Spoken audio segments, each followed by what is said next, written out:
Welcome back, folks. It is a wonderful Saturday evening. I'm Josephine Sage. Let's jump into the forecast for today. Our weather headlines are going to show us that we've got seasonally average temperatures expected for the rest of today and even into tomorrow. And we've got storms for the valleys expected in the early work week. So after these overcast skies move on out, we do have some more storms moving in, but some sunshine is going to be involved in these storms as well. We have some storms expected in our higher elevation areas as well, which are going to leave just a little bit of some snow accumulation and maybe some fresh powder on those slopes. And getting into our current temperatures for, or not our current temperatures, excuse me, our temperatures for tomorrow, we're looking at 40 degrees in Grand Junction, 39 in Montrose, and further east of us, if you're headed up to those slopes, are going to be in those mid-30s, and even those low 30s for over in Aspen and Glenwood Springs, but Gunnison is feeling a cool 25 as well. But remember, folks, these temperatures are actually a little bit closer to our seasonal averages than we're typically used to. Our seasonal average is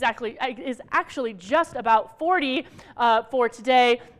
But our high for tomorrow is feeling to be in those mid-30s, and our low is feeling 21 instead of our typical 19 around this time of year. Our futurecast is going to show us that we've got some of the snow accumulation mostly centered around Glenwood Springs and those northern areas, the Park Ranges, the Gore Ranges, closer to Steamboat, Meeker, Craig. And so if you're headed up that way, make sure you're driving safe on those roads. For us here in the valley for the rest of this weekend, we are feeling to be pretty free of some snow, but again, those higher elevations are going to continue to get some of that a little bit more statewide. Like I said, down south and on the western slope, we're not really expecting too much accumulation, but it's mostly going to be focused up here with those double digits as we get into Sunday tomorrow. And our dog walking forecast, folks, for tomorrow with these temperatures that are closer to our seasonal average, we are feeling 31 at 9 a.m., 38 at noon, and 39 at 3 p.m. But with these overcast skies, remember those temperatures might feel a little bit cooler than what we're actually predicting. And our overall setup for tomorrow,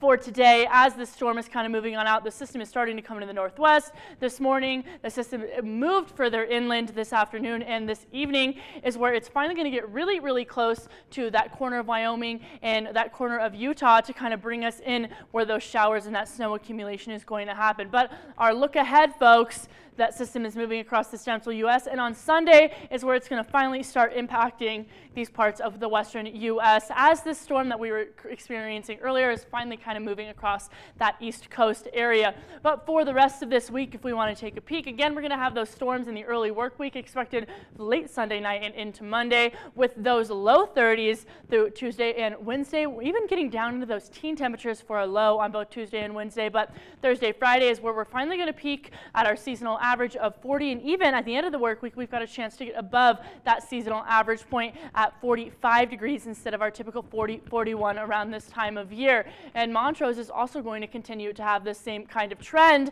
where we're going to get closer to those seasonal averages, then we're going to have those storms, and then rock in with a slow temperature increase throughout the rest of the work week. So remember, if you've got those weekend travel plans to head up to the slopes tomorrow, or if you're headed anywhere, make sure you're driving safe on those roads, especially as you enter the work week, because we're definitely going to have some moisture on these roads. So stay warm and drive safe, Western Slope.